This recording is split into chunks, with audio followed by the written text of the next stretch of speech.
Hello everyone, welcome back to Mathfluence with Mr. L. In today's video, I'm going to show you how to sketch quadratic graphs using the turning point form.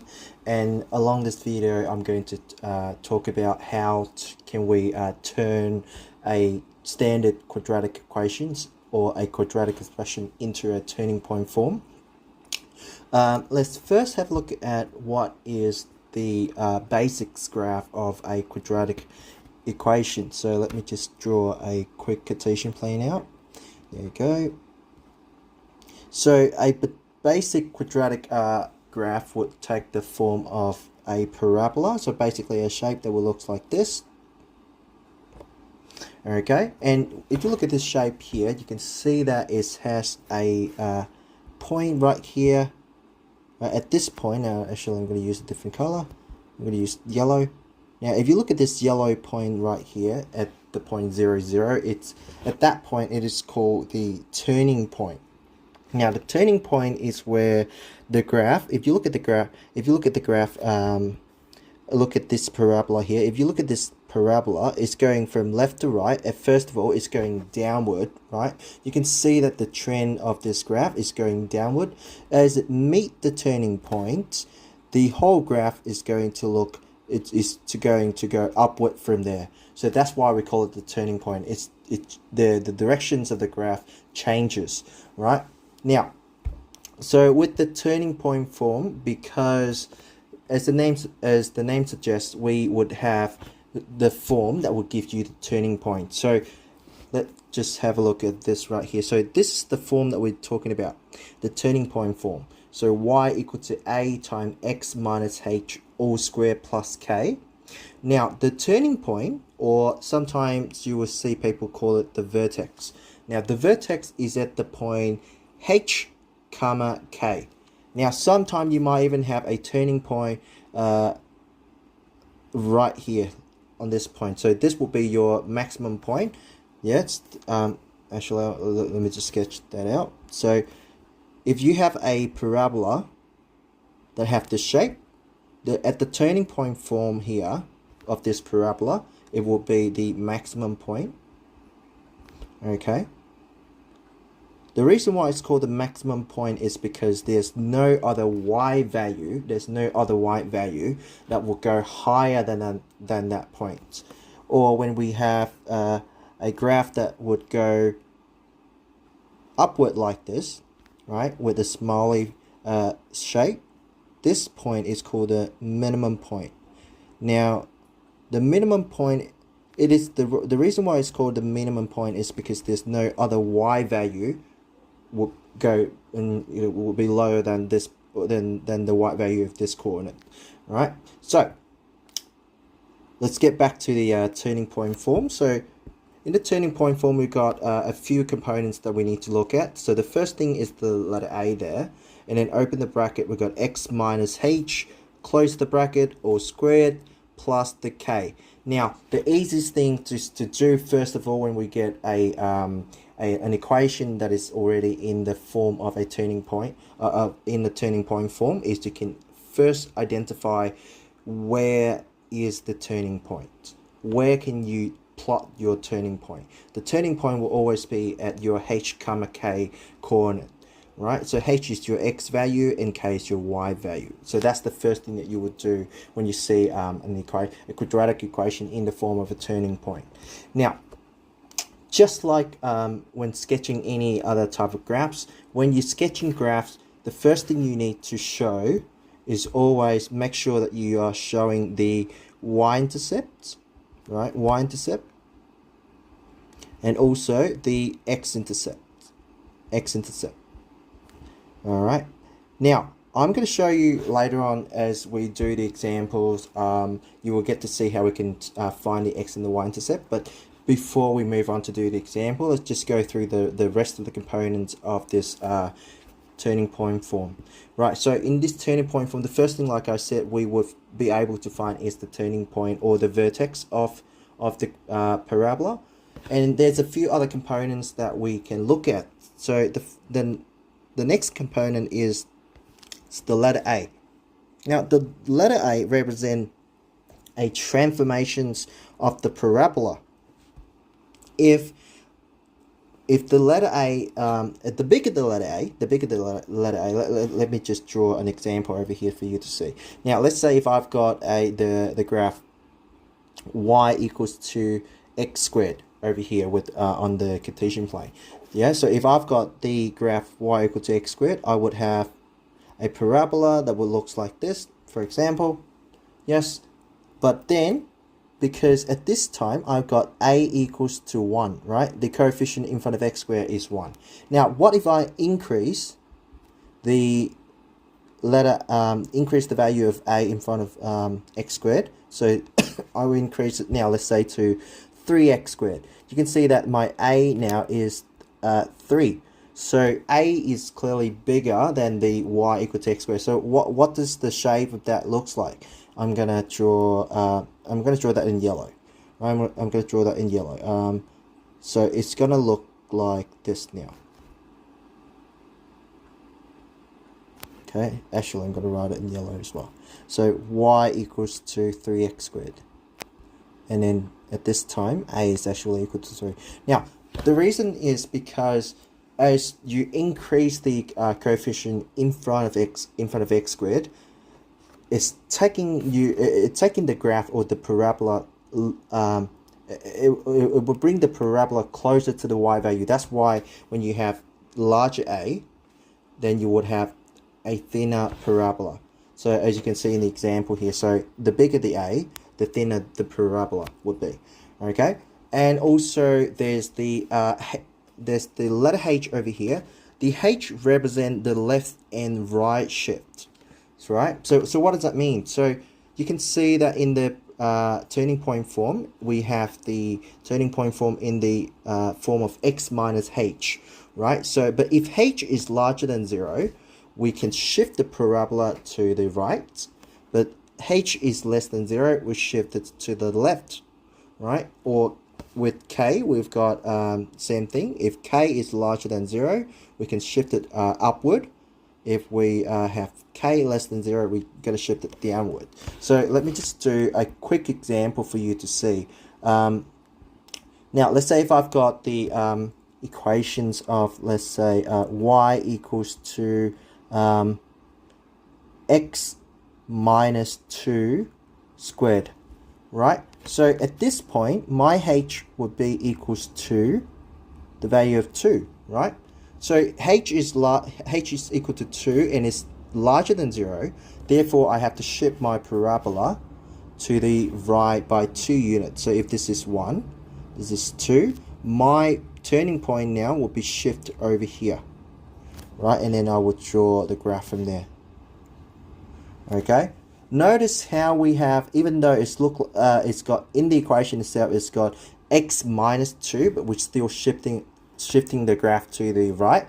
It's because in the turning point form what we were having was x minus h. So whatever the h value is, if it's larger than 0, you will see x minus a number, right? What about we've got a different situations where we have h less than 0 then? So let me let me just write it down. So what if we have y equals to x plus 2 all squared, right? If you really think about it now, it's the same thing as y equals to x minus 2 all squared, right? Because my h at this point, right, my h at this point will be equal to negative 2, right? Negative and negative make a plus. Hence, that's why we have a plus up here, right? So if h is negative 2, what's going to happen? So what will happen is, instead of starting your turning point at 0, 0, your turning point now will be shifted 2 units to the left. This is where your turning point will be. There you go. That's how you would do it. Okay, right. And what about k then? What about k? So when k is larger than 0, we will shift the graph upward. If k is less than 0, we shift the graph downward.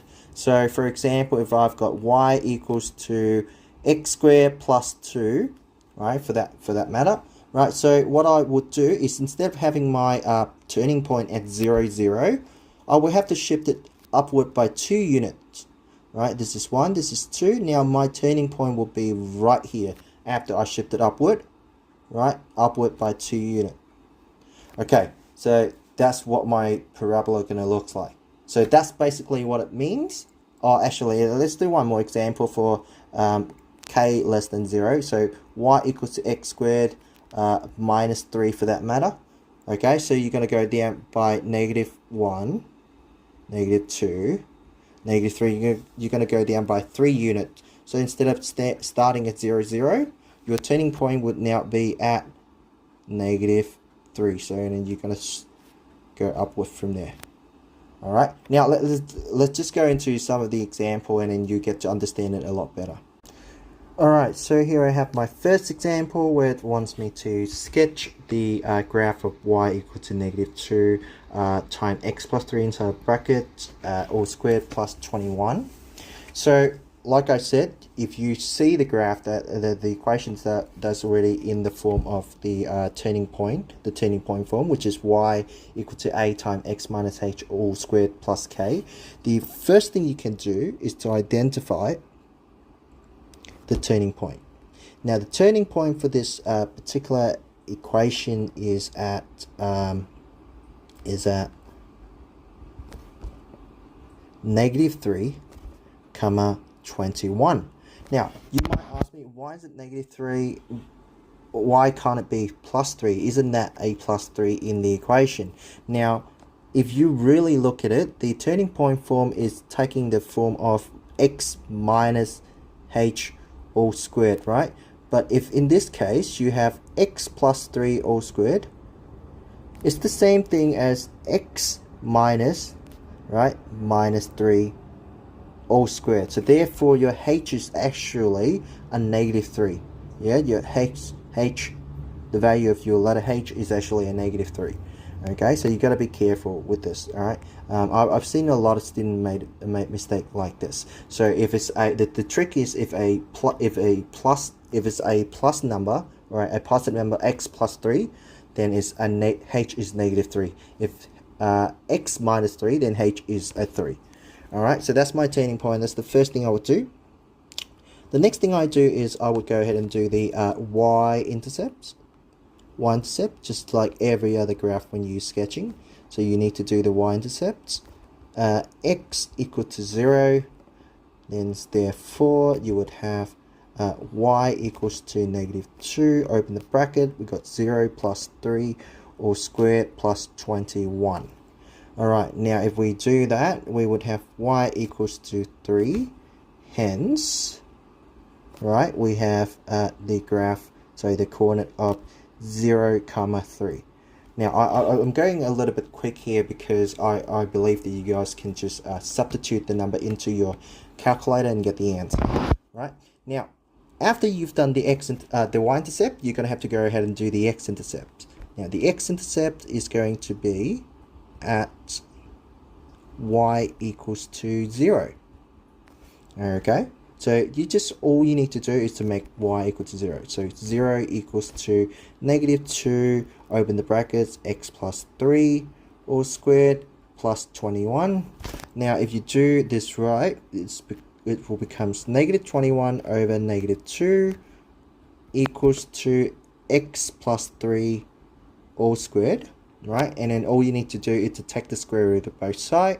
You would have x plus 3, alright, equals to the plus or minus of 21 over 2.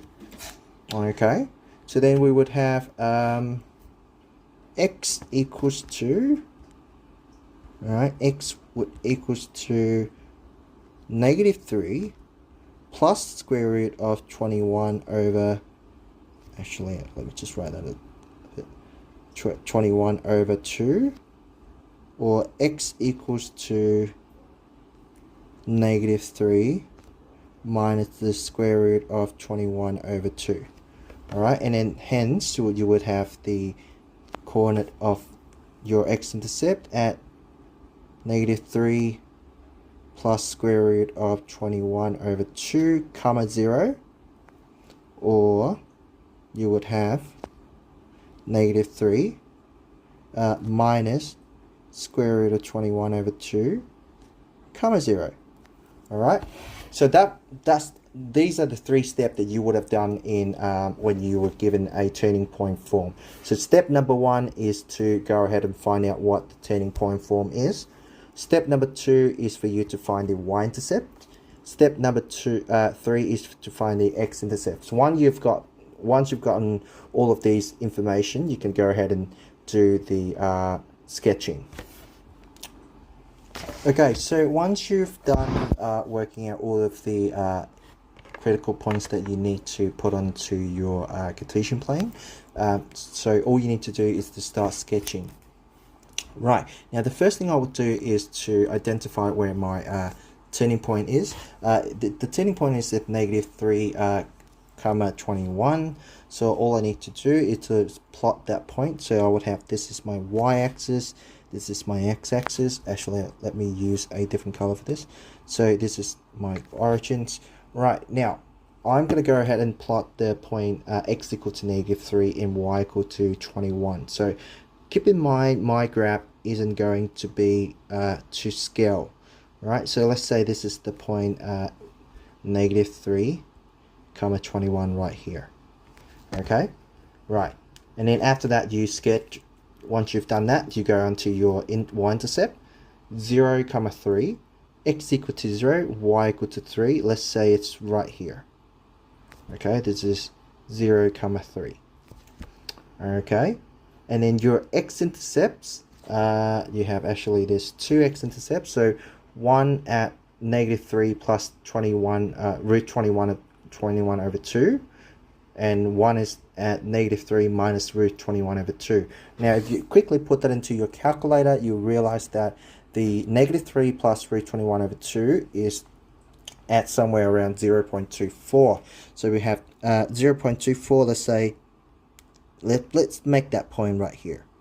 Okay, and then the other one we have negative 3 minus root of 21 over 2. That would be somewhere around x equal to negative 6.24. Well, let's say we make it somewhere around here. Okay, right, once that's done, we would have to, all we need to do is to sketch the graph. Right, we just need to connect the dot. Right, just make sure that you have your parabola fairly, what I want to say is we're trying to make it looks fairly symmetrical here. My graph is not very good because it's not it hasn't been drawn to scale, and then I didn't try to scale it very accurately. So but these are the steps that you need to do, right? So to do these three critical points there, the first is this turning point, then the y-intercept, and then the x-intercept. Just make sure that you label your point as well. So we've got negative 3, that would be minus root 21 over 2, right, comma 0 right here, and this is negative 3 plus root 21 over 2 comma 0. All right, so that's how you would do it. Let's do one more example. Okay, so here I have another example of an equation that is already in the turning point form. Now, so like I said, the first thing that we do, right? The first thing that we do when we see an equation that is already in a turning point form, the first thing that you would like to do is to always go for the turning point. Now, the turning point, or TP, T dot P, is at, right? Make sure you look at your equations over here. It's at H comma K. So your H is going to be 1, okay, and your K is going to be 3. So that means your graph will be shifted 1 unit to the left and 3 unit upward, right? Then you will get to see it later on when we get to draw the graph. The second thing you would do, right, I'm just labeling this as 1, 2, 3, just so you know what I'm doing, and it's so you get used to the steps, right? So the next thing you would do is to find the y-intercept. Y-intercept x equals to 0. All you need to do is to substitute x equal to 0 and work out y. So I would have y equals to 0 minus 1 all squared plus 3. Okay, so if I do that, I will have my y equals to 4. Hence, I would have the point 0, 4. Right, so that's my y-intercept. Then after that, I will go ahead and do the x-intercepts. Okay, if there is an x-intercept, it will be there will always be 2 x-intercepts, right? But if there's none, then there's nothing, right? Or sometimes you have just one x-intercept. Yes, sorry, I was wrong. Sometimes you might have one x-intercept. That is when we have the turning point at right on the x-axis. But now let's go ahead and find the x-intercepts. So x-intercept, y is going to be equal to 0. So all we need to do is to substitute y equal to 0. So we got 0 equals to x minus 1 all squared plus 3. And then that means we have -3 equals to x minus 1 all squared. But now if you look at this, you can't we can't really have a squared that will give you a negative answer, right? Because x minus 1, whatever that value would be, when we square it up, we will always have a positive value. But however, it says -3 is equal to that group, so therefore there's no feasible option. There's no feasible solution. All right, no feasible solutions. All right, no solutions. All right, that also means no intercept, no x-intercept. No x-intercept, right? That's what it means. So that means we will not have an x-intercept. We will just have the turning point, and we will have the y-intercepts only, right? So if that's the case, let's go ahead and sketch it. Right. All right. So here I have the Cartesian plane out. So like I said, we just have the turning point and the y-intercept, and we have no x-intercepts. So what we're going to do is we're going to go ahead and sketch it. This is my y-axis, this is my x-axis, this is my origin. Right, now what I need to do first is to locate my turning point at 1, 3. So x equal to 1 and y equals to 3. Let's say there, here.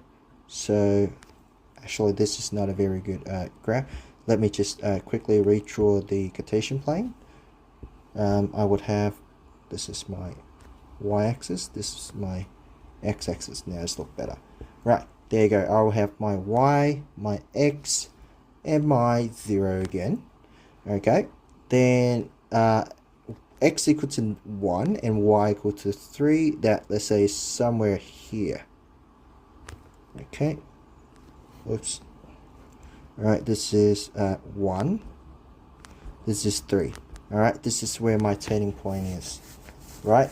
And my y-intercept is at x equal to 0 and y equal to 4. Let's say that's the point right here. And this is where 4 is. Alright? And all I need to do is to try to sketch the graph from here. Right? I can go ahead and sketch the graph. I'll try to connect this y-intercept and my turning point first. Okay, but notice how it's only easier to if we try to draw a line of symmetry, right? And then we make sure that we have the other half of our parabola sort of symmetrical to the first part.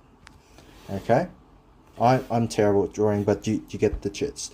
Right, so this is how you would sketch a quadratic graph using the turning point form. So in the next video, I'm going to show you how to sketch, how to turn a standard quadratic equations into a turning point form so that we can just perform the same thing. Alright, so if you like this video, please leave a like and subscribe, and stay tuned for more video. The next part of this video is going to be about me showing you how to turn a standard quadratic equation back into a turning point form and then sketch. Alright, I hope you like it. See ya. Bye.